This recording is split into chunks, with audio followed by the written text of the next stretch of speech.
My dear friends, families, so now we enter into the first chapter.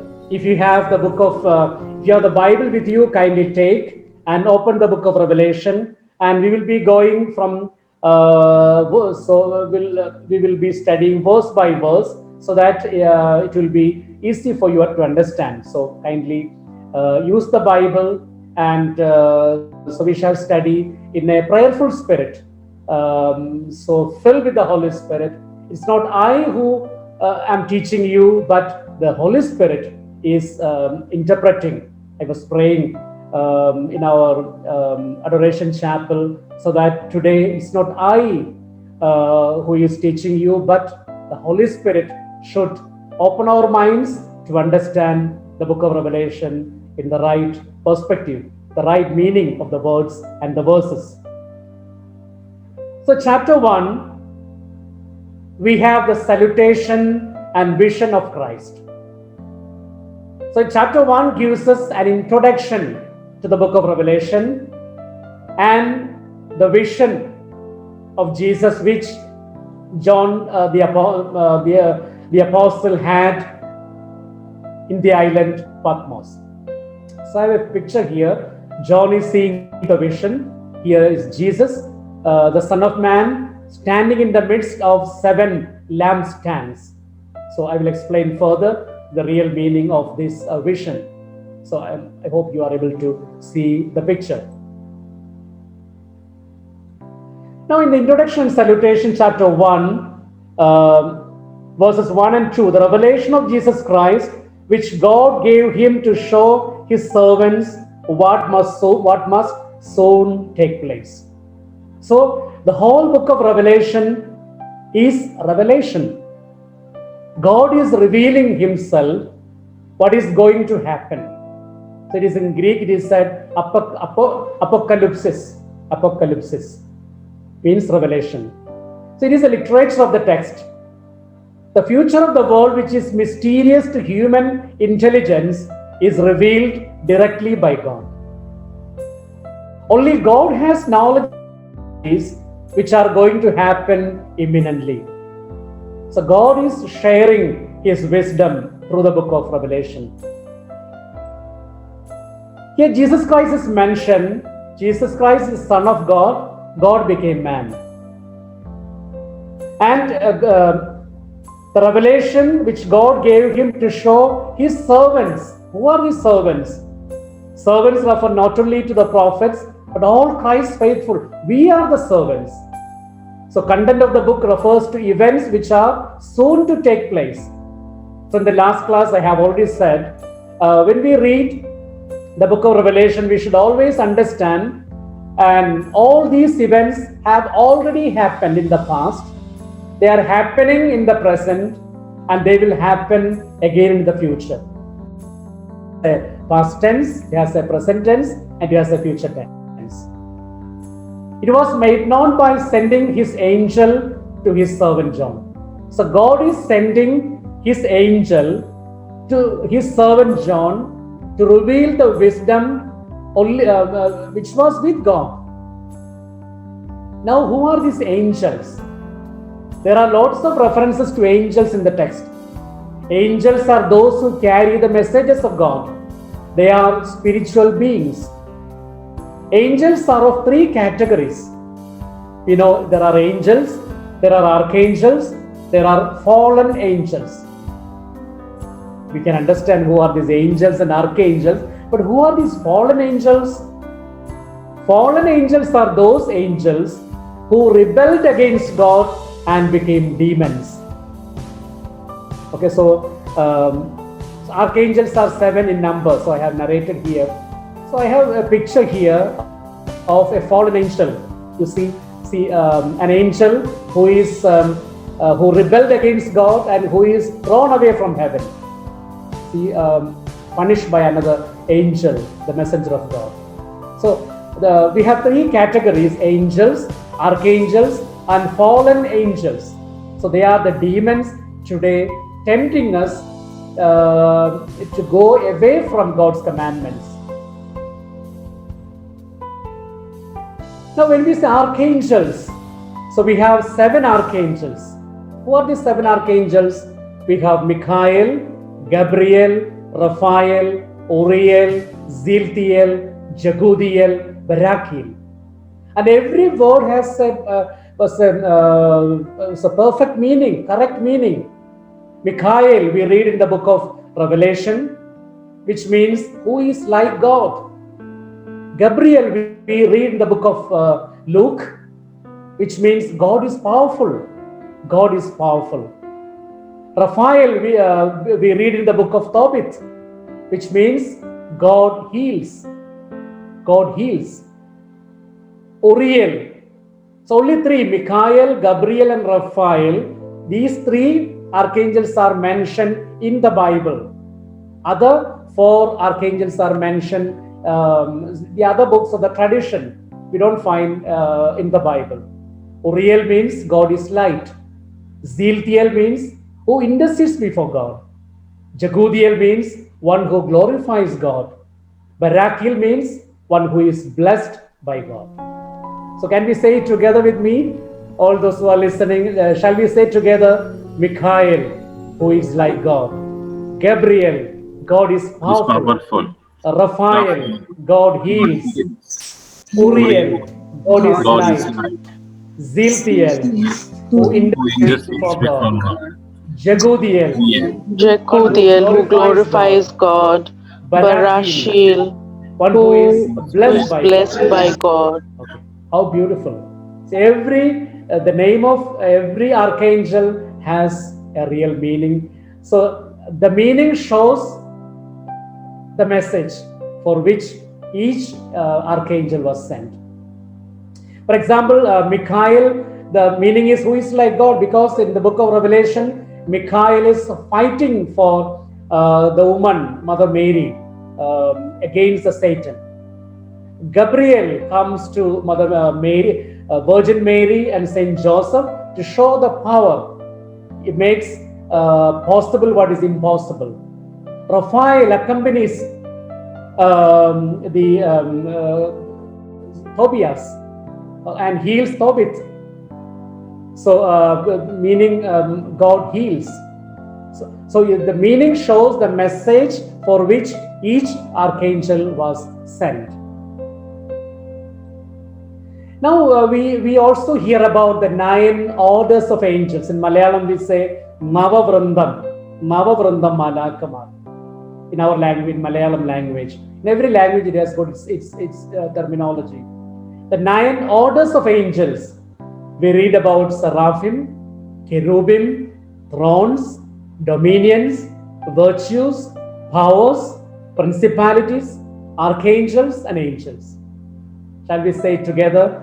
Each one: seraphim, cherubim, thrones, dominions, virtues, powers, principalities, archangels and angels. So these are the 9 orders of angels we read in the history. So we have 7 archangels, then we have angels, archangels and fallen angels, 7 archangels and 9 orders of angels. So it is beautiful to study also about angels. Now the angel carries the message of God to servant John. Here John refers to John the Apostle, the beloved disciple of Jesus. John himself testifies to this fact in Revelation 1:9. So in Revelation 1:9, John himself says that he received the message. John gave testimony to the word of God and Jesus Christ.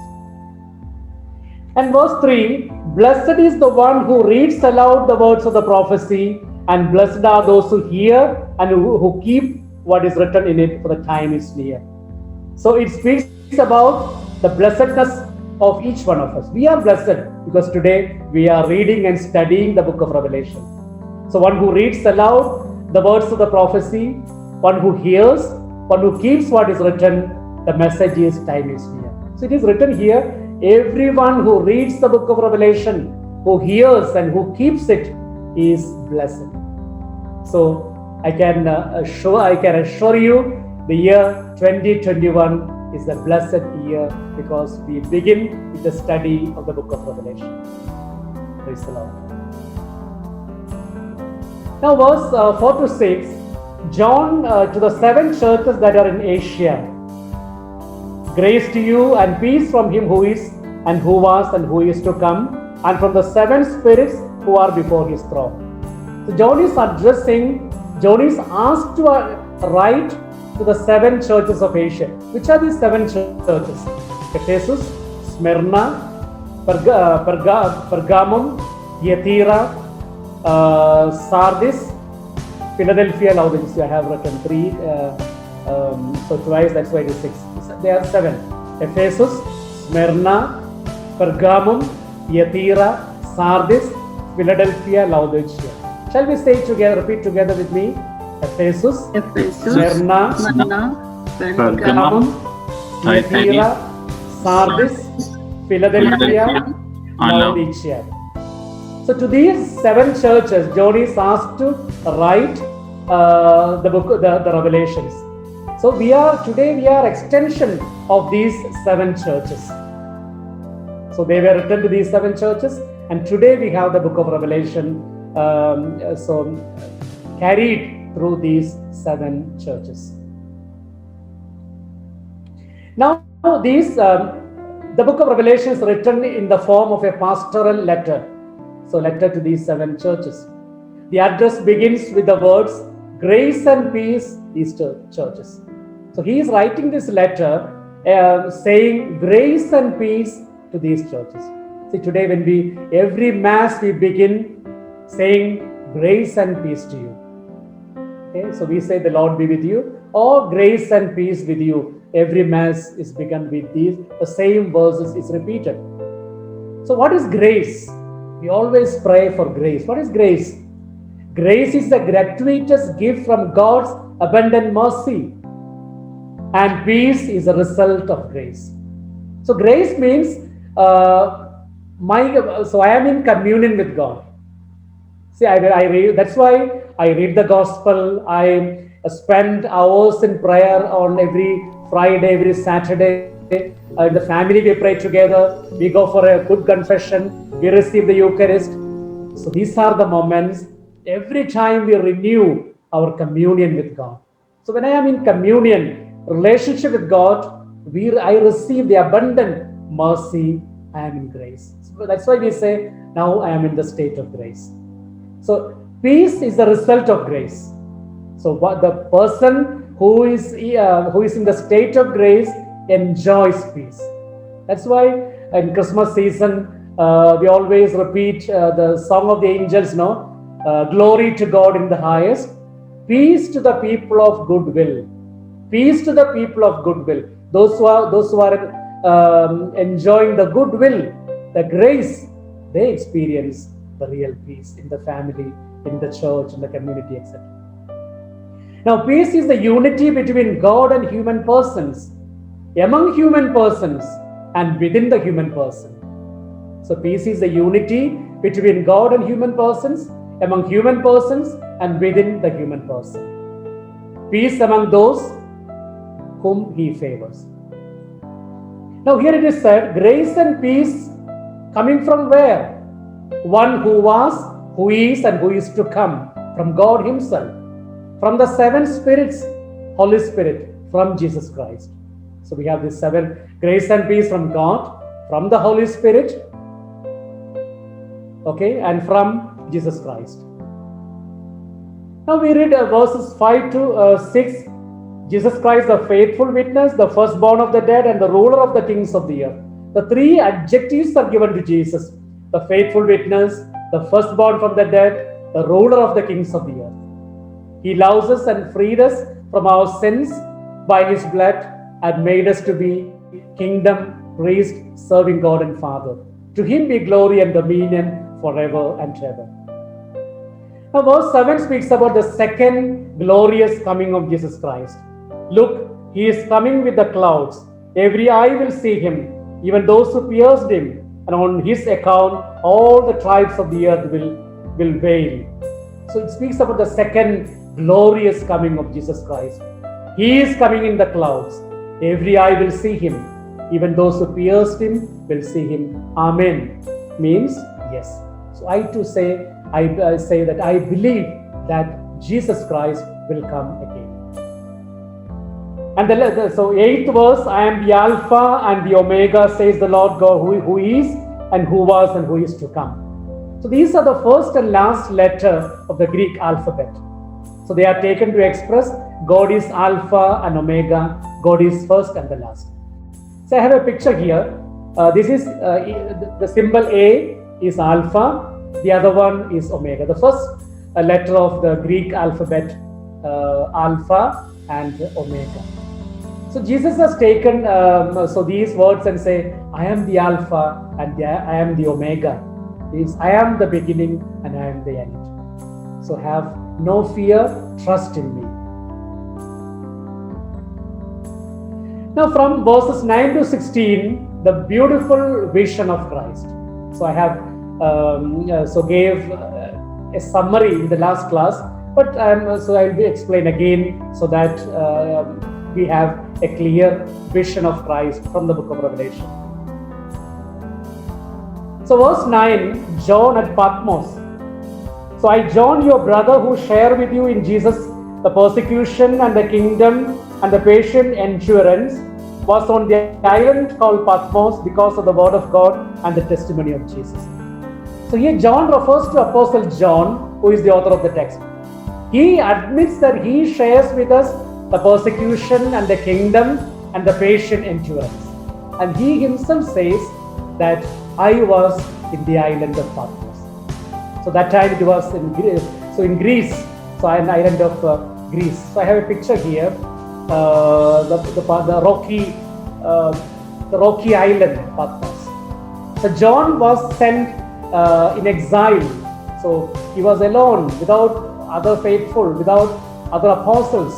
He was spending years alone there, and there he received the verses which we read in the book of Revelation. So we have a modern picture of Patmos. So I have here the picture of Patmos.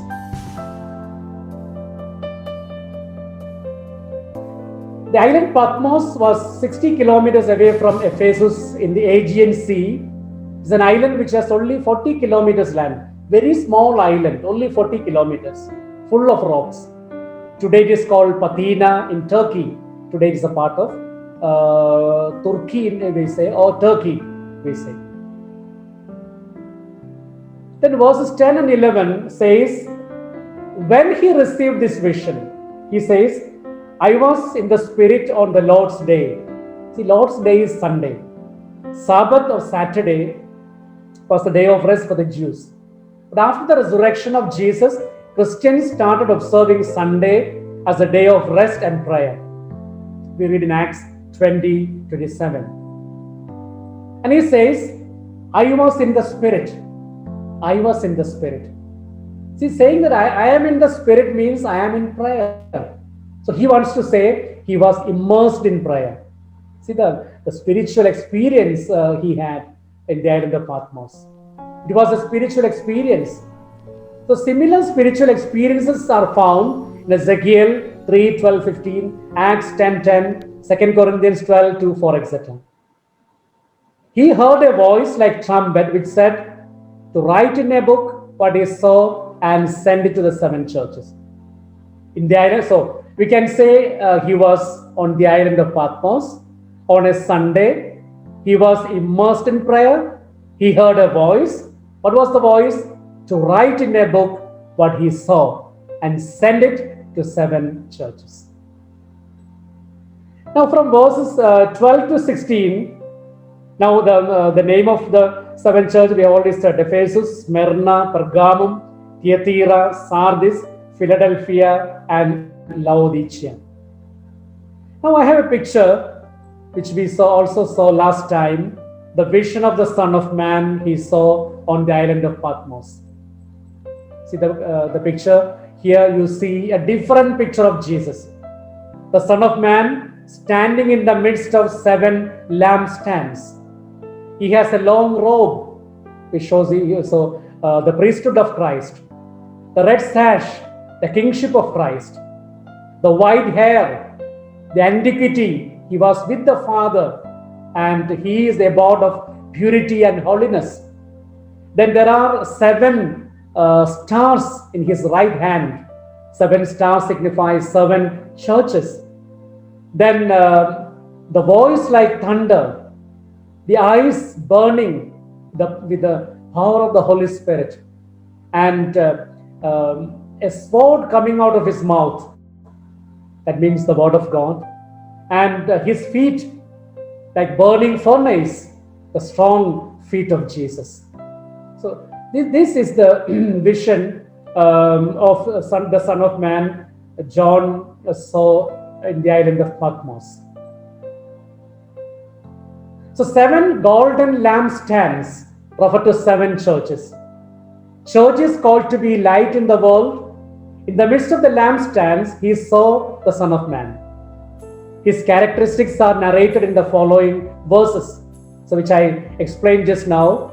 He was clothed with long robe. So when you read from verses 12 to 16, chapter 1, this is beautifully explained.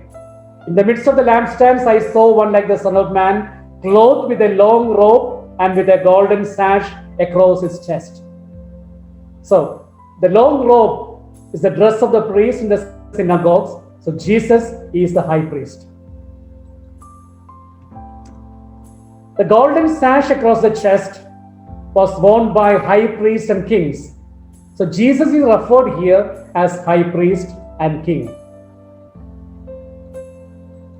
Then head and hair are white as wool, white as snow. White as wool signifies age, antiquity. So Jesus Christ is from the beginning. White as snow refers to sanctity, holiness. Jesus is equal to the Father. Then the eyes of Jesus. Imagine the eyes like flame of fire. Eyes burning like flames refer to the wisdom of God, penetrating deeply into the mysteries of history. Nothing is hidden from the wisdom of the Son of Man. So the Jesus is filled with the Holy Spirit, that is shown, expressed through the burning eyes of Jesus. Then what about the feet? The feet like burnished bronze, refined as in a furnace.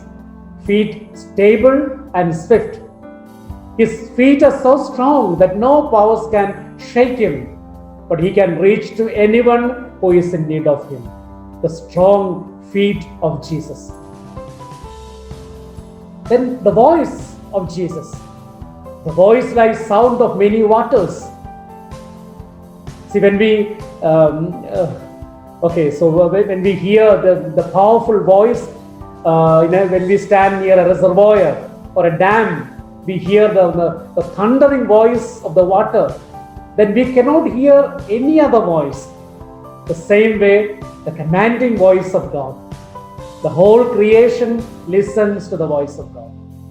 Sound of many waters. Then 7 stars in the right hand. The 7 stars represent the 7 churches.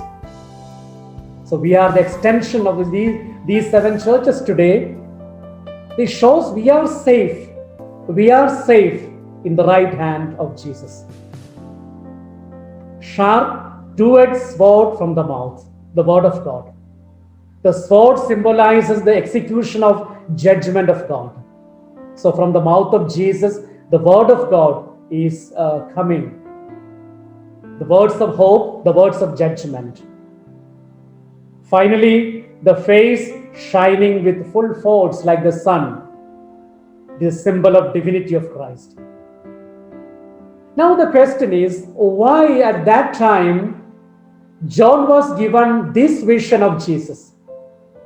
You imagine in a rocky island, so much maybe depressed, or so he sits there, so bending his head, thinking that there is no hope.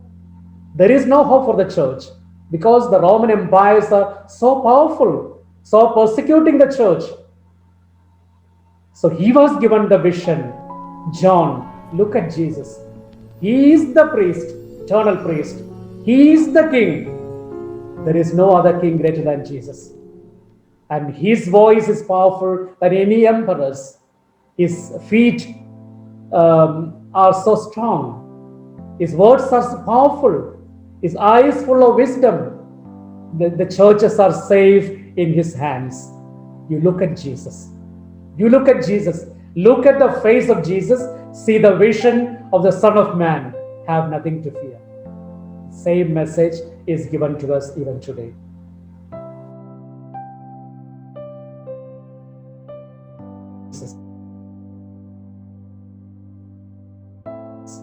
Who can wipe away all the pandemics of this century.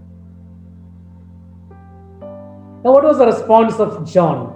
So I have a beautiful picture of John falling at the feet of Jesus. John falling at the feet of Jesus.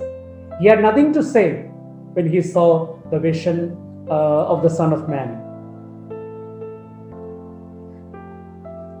When I saw him, I fell at his feet as though dead. But he placed his right hand on me, saying, "Do not be afraid. I am the first and the last and the living one. I was dead, and see, I am alive forever and ever. I have the keys of death and of Hades." So John had nothing to say. John fell at the feet of the Son of Man. The sinful man cannot stand before the holy and powerful God. Jesus placed his hands on the shoulders of John and said, "Do not be afraid. I am the first and the last, and the living one. I was dead, and see, I am alive forever and ever. I have the keys of death and Hades." My dear friends, that's the conclusion of the first chapter. Shall we close our eyes for a moment? Imagine John was at that time on the rocky island Patmos. Today, I am sitting maybe on the rocky experiences of my life, the dryness which we experienced in my life. The only message God gives us: look at me, look at my face. See the words coming from my mouth. Hear the powerful voice. See the wisdom shining through my eyes. The strong feet. Look at me. Look at Jesus. Do not be afraid.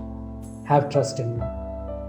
The same message which was given to John on the island of Patmos is given to us even today, because we are undergoing almost the same experience of this, the natural persecution of this pandemic, the natural persecution which we experience.